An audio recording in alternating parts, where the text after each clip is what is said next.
বাংলাদেশ ও শ্রীলঙ্কার মধ্যে যাত্রীবাহী ফেরি সার্ভিস চালু হতে যাচ্ছে। এই বিষয়ে প্রধানমন্ত্রী শেখ হাসিনা ও শ্রীলঙ্কার প্রেসিডেন্ট রনিল বিক্রমাসিংহের মধ্যে সম্প্রতি আলোচনা হয়েছে।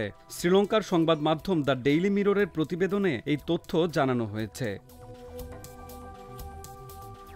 প্রতিবেদনে বলা হয়, ভারতের প্রধানমন্ত্রী নরেন্দ্র মোদীর শপথ গ্রহণ অনুষ্ঠানের ফাঁকে নয়াদিল্লিতে শেখ হাসিনা ও রনিল বিক্রমাসিংহের বৈঠকে এই বিষয়ে আলোচনা হয়। সেখানে দুই দেশের মধ্যে মুক্ত বাণিজ্য চুক্তি বা এফটিএ নিয়েও আলোচনা হয়।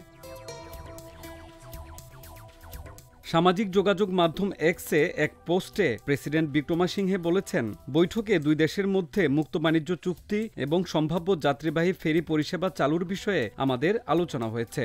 আমরা কথা বলেছি। বাংলাদেশের কৃষি পদ্ধতি জানতে শ্রীলঙ্কা থেকে সেখানে কৃষি বিশেষজ্ঞ দল পাঠাতে আমি প্রতিশ্রুতিবদ্ধ। শ্রীলঙ্কার প্রেসিডেন্ট আরও বলেন, তিনি প্রধানমন্ত্রী শেখ হাসিনা আমাকে বিমস্টেকের শীর্ষ সম্মেলনে আমন্ত্রণ জানিয়েছেন।